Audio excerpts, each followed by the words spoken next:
नमस्कार दोस्तों, मैं शिवम उपाध्याय। आप देख रहे हैं नेट समाधान।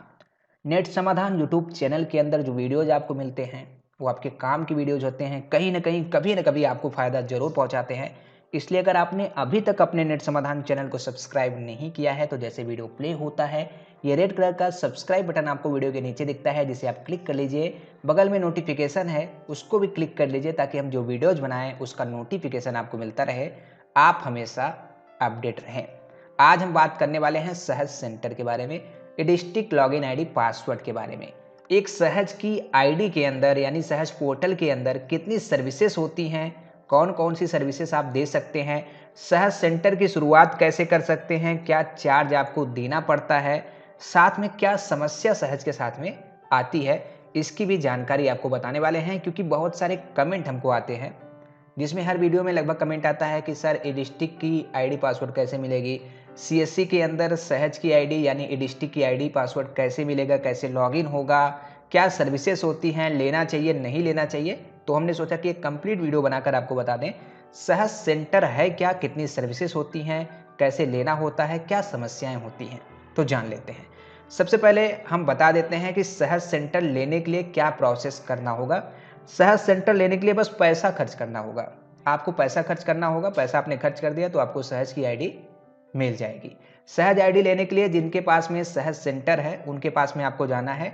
ये डिस्ट्रिक्ट मैनेजर होते हैं, उनका नंबर आपको ले लेना है। नंबर लेने के बाद सीधे उनको कांटेक्ट कर लेना है, बताना है कि हम भी सहज की आईडी लेना चाहते हैं। आपके लोकेशन के आसपास में नज़दीक में कोई सहज की आईडी नहीं होगी, कोई सहज के बीएलई नहीं होंगे, तो आपको आईडी पासवर्ड मिल जाएगा। आपको सहज की आईडी 2 से 3 दिन में, 1 हफ्ते में मिल जाएगी। पैसा कितना खर्च करना होगा? कोई 10,000 रुपये आपसे चार्ज कर सकता है, कोई 35,000 रुपये कर सकता है, कोई 9,000 रुपये चार्ज कर सकता है। अलग-अलग तरह के इनके प्लान हैं जो ई डिस्ट्रिक्ट मैनेजर आपको बेचेंगे। यानी कोई इंश्योरेंस लेने के लिए आपको बाध्य करेगा कि भाई इंश्योरेंस लेना पड़ेगा तब जाके आपको सहज मिलेगी। कोई 9,000 रुपये लेकर के ही आपको आईडी पासवर्ड दे देता है। तो इस तरह से चार्जेस लगते हैं। पहले ही हमने आपको बता दिया, बस पैसा खर्च करना होगा। सहज की आईडी पासवर्ड लेना बहुत ही सरल प्रोसेस है। पैसे पे आपको सहज की आईडी पासवर्ड मिल जाती है। सहज की आईडी पासवर्ड आपने ले लिया तो समस्या क्या होती है, यह भी आपको जान लेना चाहिए। समस्या यह है कि भाई जहां पर आपने सहज की आईडी लिया है, जिस लोकेशन पर, उसी लोकेशन पर आपको चलाना होगा। इधर उधर आप नहीं जा सकते। मतलब जैसे आपने घर के एड्रेस पर ले लिया, फिर आपने बाजार में सेंटर खोल लिया, इस तरह से नहीं चलेगा। आपको बाजार में ही अपना सेंटर चलाना होगा। इसके बाद समस्या 18 रुपये की फ़ीस है। जैसे कोई भी सर्विसेज आपने आवेदन किया, अलग-अलग फ़ीस हैं। एग्जाम्पल के लिए मैं बता रहा हूँ कि 18 रुपये जैसे फ़ीस है, आपने जाति प्रमाण पत्र या आय प्रमाण पत्र बनाया, 18 रुपये फ़ीस आपने दिया, उसमें आपको 20 रुपये ही कस्टमर से लेने हैं, 2 रुपये का आपको कमीशन मिलेगा। ओवर चार्ज अगर आपने किया तो आपके ऊपर मुकदमा होगा, एफआईआर होगा, तरह-तरह के कंप्लेन होंगे। ये समस्याएँ हैं। ओवर चार्ज आप नहीं कर सकते हैं, आपको जो रेट की लिस्ट है वो लगानी पड़ेगी। तो कमीशन के नाम पे समझ लीजिए ज़ीरो है। क्योंकि अगर आप किसी का आवेदन करते हैं, प्रिंट आउट निकाल के देते हैं, फिर जब आवेदन सफल हो जाता है, फिर आप उसको प्रिंट देते हैं, उसमें आपको 2 ही रुपये मिलता है, तो कोई मतलब कमीशन के हिसाब से नहीं बनता है। लेकिन लोग ओवर चार्ज करते हैं, उनकी मजबूरी है। ओवर चार्ज करना भी गैर कानूनी है, ये भी आप जान लीजिए। ये समस्याएं हैं सहज के अंदर। और भी समस्या है, जैसे इंश्योरेंस आपको इनको बेचना होगा, उसका टारगेट रहेगा। साल में रेनुअल करना होगा, तरह तरह के आपको टारगेट मिलते रहेंगे, जिन्हें आपको पूरा करना होगा, नहीं तो आपकी आईडी बंद करने की धमकी आपको मिलती रहेगी। इसके बाद देखते हैं कौन कौन सी सर्विसेज हैं सहज के अंदर।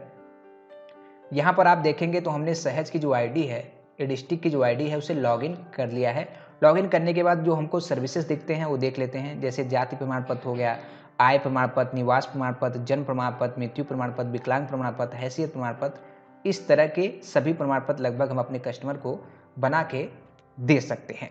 इसके बाद यहाँ पर देखेंगे विकलांग कल्याण विभाग में विकलांग व्यक्ति के विवाह पुरस्कार के लिए आवेदन, विकलांग व्यक्ति द्वारा ऋण हेतु आवेदन, विकलांग व्यक्ति द्वारा संयंत्रों आदि के क्रय हेतु सहायता के लिए आवेदन, इस तरह के विकलांग कल्याण विभाग की भी सर्विसेज आप दे सकते हैं अपने कस्टमर को। राजस्व एवं पंचायती राज में आप देख लीजिए क्या सर्विसेज हैं कस्टमर को जो दे सकते हैं। खतौनी की नकल दे सकते हैं, खतौनी की नकल पुनः प्रिंट करके दे सकते हैं, कुटुंब रजिस्टर की नकल दे सकते हैं, जन्म प्रमाण पत्र दे सकते हैं, मृत्यु प्रमाण पत्र दे सकते हैं। ये राजस्व यानी ग्रामीण वाला सर्विस आप अपने कस्टमर को दे सकते हैं। इसके बाद देख लेते हैं, यहाँ लाउड स्पीकर लोक संबोधन प्रणाली उपयोग की अनुमति हेतु आवेदन पत्र है, यहाँ पर आप आवेदन कर सकते हैं। महिला कल्याण एवं बाल विकास विभाग में आप दहेज उत्पीड़न की महिलाओं के लिए वित्तीय सहायता के लिए आवेदन कर सकते हैं। दहेज उत्पीड़न में महिलाओं को कानूनी सहायता दिला सकते हैं। पति की मृत्युपरांत निराश्रित महिला विधवा की पुत्री की विवाह के लिए अनुदान योजना है। दंपति पुरस्कार 35 वर्ष से कम आयु की विधवा महिला के लिए विवाह हेतु आयोजना भी, यानी कि विवाह हेतु योजना में भी आप आवेदन कर सकते हैं। राजस्वाद है, यहाँ पर दैनिक वाद तालिका है, न्यायालय आदेश देखें, कंप्यूटरीकृत वाद संख्या देखें, ये भी सर्विसेज आप अपने कस्टमर को दे सकते हैं। अप्लाई फॉर इंटीग्रेटेड सर्विसेज, कुछ अलग सर्विसेज हैं, उसके बारे में बता देते हैं। पहले ये देख लेते हैं समाज कल्याण विभाग। समाज कल्याण विभाग में जो सर्विसेज हैं आप यहाँ पर देख सकते हैं। छात्रवृत्ति के लिए आवेदन कर सकते हैं, शादी और बीमारी अनुदान के लिए आवेदन कर सकते हैं, अत्याचारों के बारे में शिकायत के लिए आवेदन कर सकते हैं। तो इस तरह की सर्विसेज आप अपने कस्टमर को दे सकते हैं। अभी हम देख लेते हैं इंटीग्रेटेड सर्विसेज में, जो आपको काफ़ी सर्विसेज मिल जाती हैं, जैसे राशन कार्ड वगैरह की सर्विस आपको यहीं पर मिलती है।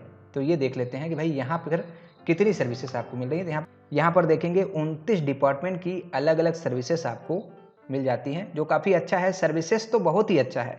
अगर आप अपने कस्टमर को सर्विस देना चाहते हैं तो सहज सेंटर बेस्ट है, लेकिन जो इनके कमीशन है, जो इनके टारगेट हैं, जो इनके नियम हैं, वो थोड़ा सा समझ के बाहर है। बाकी चीज़ें ठीक है। यहाँ पर देखेंगे लेबर डिपार्टमेंट की सर्विसेज है, यानी श्रमिक का रजिस्ट्रेशन कर सकते हैं, श्रमिक के लिए अनुदान दिला सकते हैं, योजना के लिए आवेदन कर सकते हैं, ये सब है। लेबर डिपार्टमेंट 2 की सर्विसेज है। फूड एवं सिविल सप्लायर, यानी राशन कार्ड में संशोधन हो गया, करेक्शन हो गया, इस तरह की सर्विसेज है। डिपार्टमेंट ऑफ ट्रेनिंग एम्प्लॉयमेंट की सर्विस है। लोकल बॉडीज़ की सर्विस है। लोक शिकायत विभाग IGRS, यानी जन सुनवाई पे कंप्लेन भी दर्ज कर सकते हैं ग्राहकों का। कमर्शियल टैक्सेस है, यानी टैक्स का भी आप रिटर्न फाइल यहाँ से कर सकते हैं। फूड ड्रग डिपार्टमेंट सर्विस है। एग्रीकल्चर डिपार्टमेंट की सर्विस है। धर्मार्थ कार्य विभाग की सर्विसेज हैं। इसके बाद यहाँ पर देखेंगे पावर डिपार्टमेंट रूरल की सर्विसेज यहाँ पर हैं। Power department complaint register, power department other, वो भी सर्विसेज आप अपने कस्टमर को दे सकते हैं। एंटरटेनमेंट टैक्स डिपार्टमेंट की भी सर्विसेज आप अपने कस्टमर को दे सकते हैं। तो इस तरह की सर्विसेज आप अपने कस्टमर को दे सकते हैं। इसके बाद यहाँ पर देखेंगे टेक्निकल एजुकेशन डिपार्टमेंट की सर्विस दे सकते हैं। स्टाम्प रजिस्ट्रेशन डिपार्टमेंट की सर्विस दे सकते हैं। ट्रांसपोर्ट डिपार्टमेंट की सर्विसेज दे सकते हैं। Medical health family welfare department की सर्विस दे सकते हैं। एनिमल हस्बेंड्री डिपार्टमेंट की सर्विस दे सकते हैं। इसके बाद यहाँ पर देखेंगे 17 नंबर पर जो सर्विसेज आपको मिल रही हैं, वोकेशनल एजुकेशन कौशल विकास डिपार्टमेंट की सर्विसेज अपने कस्टमर को दे सकते हैं। UP public work department, dairy development department, women welfare and chilled development, khadi and ग्रामोद्योग बोर्ड, ये सर्विसेज हैं। 24वां सर्विस है माध्यमिक शिक्षा परिषद। Department of horticulture and food processing की सर्विस है। Food safety and drug administration department की सर्विस है। Housing and urban planning department की सर्विस है। यूपी फायर सर्विस है। फिशरीज डिपार्टमेंट की सर्विस है। तो यानी 29 डिपार्टमेंट की अलग अलग सर्विसेज आप अपने कस्टमर को दे सकते हैं। दे करके इनकम तो कहीं नहीं सकते कि आप इनकम कर सकते हैं, लेकिन सर्विसेज आप अपने कस्टमर को दे सकते हैं। तो इस तरह की सहज के अंदर सर्विसेज होती हैं जो आप अपने कस्टमर को दे सकते हैं। सहज की आईडी कैसे लेना है ये भी बता दिया, क्या समस्या है ये भी बता दिया, सहज की आईडी लॉगिन कैसे होगा ये भी बता दिया, सहज के अंदर कितनी सर्विसेज हैं ये भी बता दिया। तो अगर आप सहज फिर भी लेना चाह रहे हैं, आपका मन है कि सहज लेना चाहिए, इसमें इनकम है या सर्विसेज आप अपने कस्टमर को देना चाहते हैं, तो सहज ले करके आप अपने कस्टमर के लिए एक सामाजिक कार्य कर सकते हैं। अगर हमारा वीडियो आपको पसंद आए तो वीडियो को लाइक करिए, चैनल को सब्सक्राइब करिए, वीडियो को ज़्यादा से ज़्यादा शेयर करिए। जय हिंद, जय भारत।